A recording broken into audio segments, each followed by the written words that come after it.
Good morning दोस्तों। ये मेरे गांव के बगल से, मेरा गांव जो मधुबनी डिस्ट्रिक्ट में है और सकरी रेलवे स्टेशन है मेरे गांव के पास हम लोगों का। और ये मेरे गांव के पास से ये highway, national highway west east corridor, east west corridor गुजरता है, जो कि मेरे गांव से करीब 1-1.25 किलोमीटर, 1.5 किलोमीटर दूर है। और ये हाईवे बहुत ही लाइफलाइन है फॉर द नॉर्थ ईस्ट। ये पूरा आसाम तक जाता है या उससे भी आगे जाता होगा, लेकिन ये from Gujarat west to east जाता है। और इवन यू कैन से सुदूर ईस्ट जो नॉर्थ ईस्ट है हमारा एरिया, उसको कनेक्ट करता है विद द मेन स्टेट्स, जैसे बंगाल, बिहार, उसके बाद यूपी में एंटर हो जाता है, फिर दिल्ली वगैरह, फिर तो मेनलैंड में आ जाता है। But this is a life line of north east. It takes, ये बहुत ही कम समय में ये हाईवे नॉर्थ ईस्ट में पहुंचाता है लोगों को। यहाँ से समझिए कि दार्जिलिंग जो है वो हमारे गांव से मुश्किल से 250-250 किलोमीटर होगी। और ये हाईवे काफ़ी बिजी हाईवे है और ये लाइफलाइन है इधर का। और इंडस्ट्रीज़ वगैरह भी अब धीरे धीरे डेवलप हो रहे हैं। ये जो अप्रोच है ये मेरे गांव को जा रहा है। ये अप्रोच यहाँ से मेरा गांव करीब 1-1.25 किलोमीटर दूर है। और ये हाईवे, मैं एक बात और बताऊं, हमारे गांव से ये हाईवे सीधा जाता है करीब 20 मिनट में आप दरभंगा एयरपोर्ट, जो कि सिविल एयरपोर्ट भी बन गया है। दरभंगा एयरपोर्ट जहां से फ़्लाइट दिल्ली, बॉम्बे, बेंगलोर, अहमदाबाद सब जगह के लिए है, वो यहाँ से 20 मिनट की दूरी पे है। और रेलवे स्टेशन तो है ही, जो सकरी रेलवे स्टेशन है, और दरभंगा तो मेजर स्टेशन है नॉर्थ बिहार का, जिसमें कि बहुत आप लोगों ने सुना ही होगा कि बहुत रश होता है उस पर। तो ये हाईवे आप देखिए, ये हाईवे वाकई में इधर जो नॉर्थ बिहार का जो है ना, ये मुजफ्फरपुर, दरभंगा, सहरसा, पूर्णिया, हर जगह को कनेक्ट कर रहा है। And in a short time आप कहीं भी आ जा सकते हैं। तो ये देखिए मेरे, ये तो हो गया। और ये मैं अपने गांव का रास्ता दिखा रहा हूँ, जो मेरे गांव का अप्रोच रोड है। तो हम उस पर आगे और बात करेंगे। अभी के लिए आपको हाईवे दिखाया है, जो कि one of the busiest highway है और ट्रांसपोर्टेशन के लिए बहुत ही अहम है। और ऑल वेदर रोड है, ये ऑल वेदर रोड है। आप देख सकते हैं कि 7 बजे सुबह भी इतनी ट्रैफिक है इस पर, हेवी व्हीकल ट्रैफिक है। बसेज भी जाती हैं, ट्रक्स तो हमेशा आते रहते हैं, ट्रक्स की तो कोई कमी नहीं है हाईवे पे। और ये बड़ा ही सुंदर नज़ारा रहता है ये गांव में सुबह सुबह, मतलब शहर के, दिल्ली के हसल बसल से दूर, और आप मतलब हाईवे से बहुत पास भी हैं। और इसकी मतलब ट्रकों की आवाज़ भी हमारे गांव में नहीं आती है। ये देखिए ट्रक जो है ना, ये आसाम से आ रही होगी, और उस पर देखिए बैम्बूज आ रहे हैं, जो मैं, इट्स ऑल ग्रीन कारपेट। अभी तो खेतों में धान लगे हुए हैं, जो अभी मतलब 1-1.5 फीट के हो चुके हैं।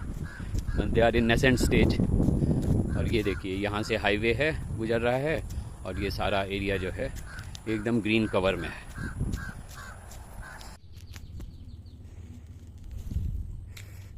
गुड मॉर्निंग दोस्तों। मैं अभी सुबह के 6:30 बज रहे हैं और मैं मॉर्निंग वॉक के लिए निकला हूँ। मैं अपने गांव में आया हुआ हूँ। ये मेरे गांव का अप्रोच रोड है, जिसमें मैं मॉर्निंग वॉक के लिए निकला हूँ। ठंडी ठंडी हवा चल रही है, बादल भी हैं, खेतों में पानी भरा हुआ है, काफ़ी बारिश हुई है। और सुबह का समय है तो खेत खलिहान में भी पानी है, और कोई लोग भी, अभी ट्रैफिक भी नहीं चल रही है। तो मॉर्निंग वॉक के लिए ये बेस्ट टाइम लग रहा है मुझे।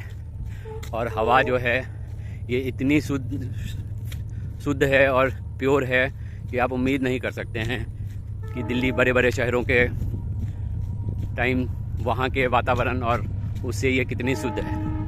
ये देखिए ट्रेन गुजर रही है हमारे गांव के पास से। मैं क्लोज अप करता हूँ, ट्रेन की आवाज़ आ रही होगी आप लोगों को। ये हमारे गांव से दरभंगा, सकरी, निर्मली जाती हुई ट्रेन है। और ये काफ़ी यहाँ का लाइफ लाइन है एक तरह से, ये छोटी ट्रेनें। खेतों में देखिए पानी भरा हुआ है।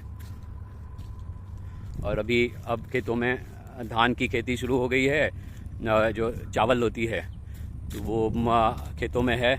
लेकिन फिर भी पानी इतना है खेतों में, क्योंकि यहाँ जो एक कैनाल है वो टूटा हुआ है, और उस कारण से सारे हमारे खेतों में पानी भर जाता है। जैसे ही बारिश आती है या नदी में जब पानी छोड़ा जाता है तो उसे कैनाल में भरता है, लेकिन फिर उसको मतलब कैनाल को कंप्लीट नहीं किया गया, तो उस कारण से सारे इन खेतों में पानी भरा रहता है। वाइट ये मतलब एक पॉन्ड है, विलेज पॉन्ड, और उसके साथ ही जो ये एरिया है ना वाटर बॉडी मैंने एसेसरीज टू वो है पॉन्ड।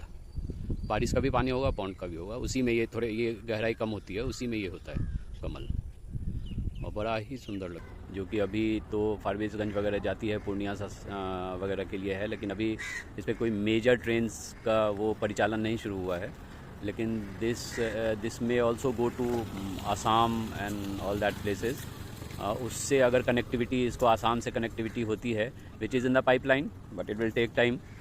तो ये बड़ा ही शॉर्टेस्ट डिस्टेंस होगा वहाँ के लिए, आसाम के लिए। ये देखिए सीधा ये कोसी बराज है, कोसी रिवर नाम सुना होगा आप लोगों ने।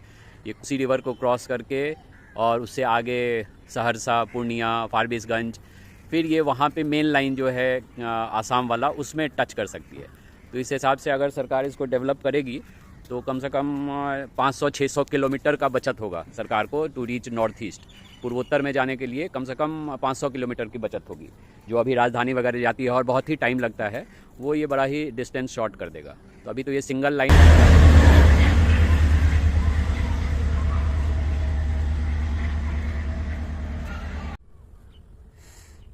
हेलो, यहाँ से मेरे गांव का सीमा प्रारंभ होता है। ये रोड है, ये पंचायत भवन है, ये गांव का विष्णु जी का नारायण मंदिर है, विष्णु मंदिर। यहाँ भी गांव के सारे लोग पूजा करने आते हैं। और ये पंचायत भवन है, पंचायत भवन बना है, तो इसमें सचिव जी वगैरह रहते हैं और काफ़ी आजकल गहमा गहमी रहती है यहाँ। बिहार में ज़मीन सर्वे का काम चल रहा है ना, तो उस चक्कर में। और ये हमारे गांव का अप्रोच रोड है जो गांव को जाता है। और ये जो मंदिर कॉम्प्लेक्स आप देख रहे हैं, ये हमारे श्री भैरवनाथ जी हैं, जो कि हमारे गांव के गार्जियन हैं। मतलब हर गांव में आप देखेंगे, मिथिलांचल के गांव में या हर जगह आप देखेंगे कि हर गांव के बाहर जो सीमा पे एक मंदिर कॉम्प्लेक्स बन जाता है, लोग उसमें पूजा करते हैं। वो एक सांस्कृतिक केंद्र भी रहता है गांव का। जो कुछ भी पूजा हुआ, पाठ हुआ या कोई सांस्कृतिक कार्यक्रम ही हुआ, तो उसके लिए वो जगह जो रहती है वो मतलब समझिए कि आप बच्चों के लिए भी इम्पॉर्टेंट है, लेडीज़ के लिए भी इम्पॉर्टेंट है, और मिडिल एज जो नौकरी पेशा लोग हैं या कामकाजी लोग हैं उनके लिए भी इम्पॉर्टेंट है, और बुज़ुर्गों के लिए तो है ही। ये पंचायत भवन है हमारा। ये हर गांव में पंचायत सरकारी भवन सकरी, और ये हमारे गांव का नाम है बलिया विक्रमपुर, उसका है। ये हर जगह सरकारी कार्यक्रम से कुछ कुछ बने हुए हैं, रोड्स वगैरह बन गए हैं। ये मैं आपको दिखाता हूँ अभी जो मेन हमारे गांव की डेटियाँ। हर घर में वैसे मंदिर होती है मिथिला में, हर घर में लोग अपना गोसाउन घर या जो उनकी कुल देवी होती हैं उनका मंदिर रहता ही है। लेकिन एक गांव में ना हर जगह, जैसे दुर्गा पूजा होता है या कोई छठ हुआ या कुछ ऐसे फंक्शन जो मास कम्युनिटी फंक्शंस जो होते हैं, उसके लिए ये जगह, ये देखिए ये तालाब है मंदिर का, और ये देखिए ये कॉम्प्लेक्स है, मंदिर कॉम्प्लेक्स है। ये है, ये जो हैं हमारे डेटी हैं भैरवनाथ, जो कि बड़े ही उग्र और गांव वालों के मतलब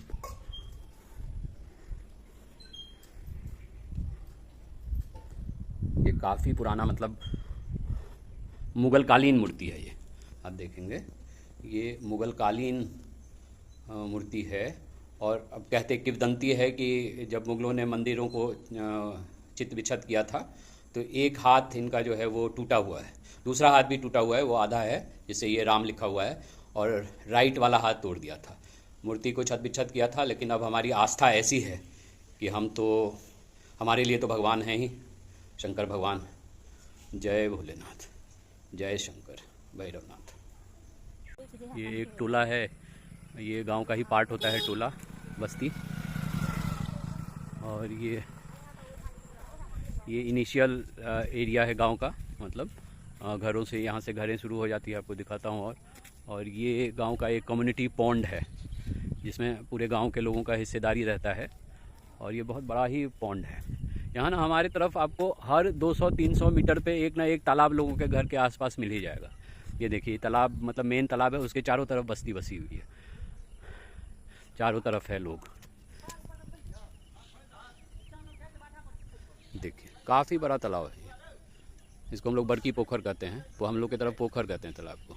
और ये घर इसके चारों तरफ बसे हुए हैं, और इन घरों के पीछे जो है वो बस्ती है, मतलब पूरा जो गांव है वो इन घरों के पीछे है। जो मैंने आपको मंदिर कॉम्प्लेक्स दिखाया उससे ये अप्रोच रोड है। मंदिर तो गांव के बाहर हो गया, और थोड़ी दूर के बाद से ये बस्ती शुरू हो जाती है। ये देखिए ये पोखर के तालाब जो विलेज पॉन्ड है उसके तरफ बाउंड्री वॉल दिया हुआ है, लोगों का घर है उस पर, उसके किनारे। और पानी इसमें साफ़ ही रहता है, गंदा पानी नहीं रहता है, मछलियाँ खूब होती हैं इधर। ये लोगों ने, पहले तो बड़े बड़े घर नहीं थे। ये देखिए टीवी टावर है, ये मोबाइल टावर है मेरे गांव का। मैंने कहा था ना एक वीडियो में कि 5G तक आती है गांव में। ये ट्रांसफार्मर लगे हुए हैं, और बिजली का भी पोजीशन ठीक ही है, मतलब 24 घंटे में कम से कम 17-18 घंटे तो रहती है, 4-5 घंटे का लोड शेडिंग रहता है। ये देखिए ये घाट बना हुआ है तालाब में नहाने के लिए, तो पानी साफ़ रहता है, मतलब यूजेबल पानी, पीने में तो नहीं काम आता है, लेकिन नहाने के लिए, जानवरों को पानी के लिए, मछली पालन के लिए ये सब अच्छा है। अब ये इसके पीछे देखिए, हम लोग जब छोटे थे तब तो इतने बड़े बड़े घर नहीं थे, लेकिन अब देखिए चारों तरफ पक्का घर है। तो ये प्रॉस्पेरिटी ऑफ द विलेज दिखाता है। मैं एक घर दिखाता हूँ आपको। ये सब हमारे रिलेटिव्स ही हैं जिन्होंने अपना घर बना लिया है यहाँ पे, और लोग बना रहे हैं अभी भी। अब हम ही लोग का घर थोड़ा पुराना लग रहा है। ये देखिए कुछ लोग काम कर रहे हैं, ये अभी भी कंस्ट्रक्शन चल रहा है गांव में। ये जैसे ओल्ड घर है, देखिए ये ओल्ड घर है, और इन्हीं का ये न्यू बन रहा है, नया घर बन गया है। तब वो एक कहावत है ना कि पुराना घर गिरे नया घर उठे, तो वही है। अब ये देखिए ये घर बना है अभी अभी नया, ये पुराना और नया एक साथ आप देख सकते हैं। किसी ने बनाया है अपना घर, गेट वगैरह